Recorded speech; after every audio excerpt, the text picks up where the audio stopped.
It's about making sure that they are prepared to have that triple threat ready.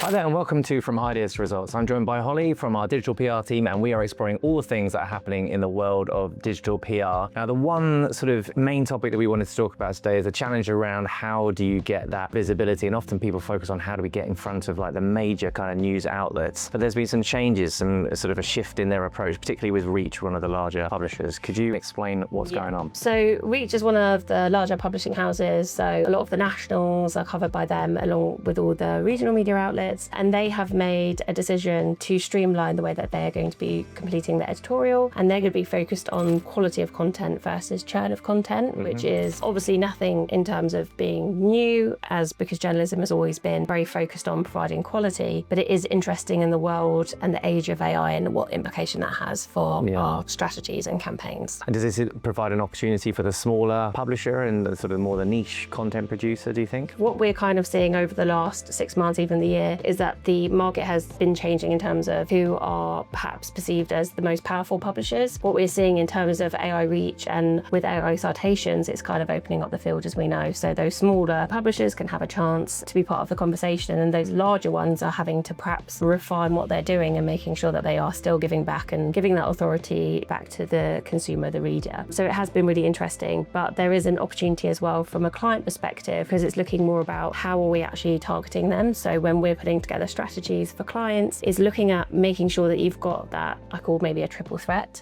So you have the data, you've got your expert. More importantly, that's becoming ever more important, is the external expert. You know, you could say as company, we've released X and this is what our data shows and this is great. Whereas now it needs that external validation. It is through the rise of AI search. Journalists have been validating data for years and years and years. However, it's becoming ever more prevalent. So from our perspective, when we're putting strategies together for clients, it's about making sure that they are prepared to have that triple threat ready, so that we can actually go to the media with that rather than missing one of the core elements, because it just won't land as much. How does digital PR play a role in that sort of AI search that we talk about quite a lot, but at the same time this kind of leads into it as well? It is our time in terms of digital PR. We know from having that external validation, as we just said, is massively important for AI search. And then certain titles hold more power that we're seeing, like I mentioned, you know, some smaller publishers or publishers that you wouldn't even consider. You know, before you used to have your broadsheet newspapers used to be, you know, the holy grail, and then, you know, your magazines used to be like, oh, you would be desperate to get in those.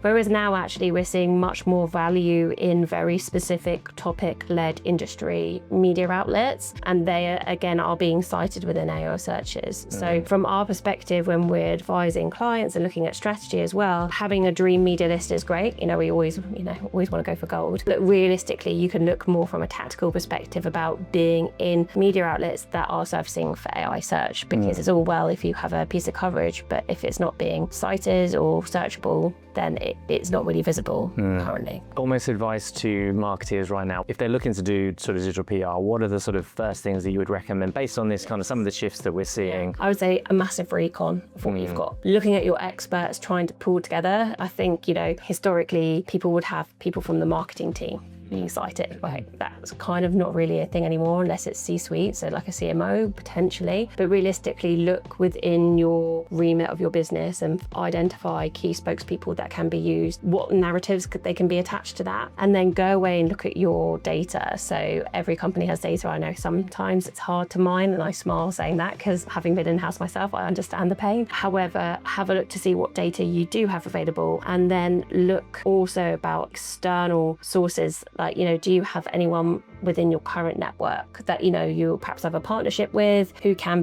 be that external validation, that another spokesperson to kind of back up what you're saying, and just make sure you've kind of got an outline, sort of a list of exactly what you've got, a matrix as such. So then you can work out where your gaps are, so you can proactively fill those gaps. Nice. Well, there we go. Those are things that are happening, and certainly the area of focus right now for digital PR. If you found that useful, do check out our website. We've got loads of content on our site as well as our socials. That's it from us, and we'll see you next time.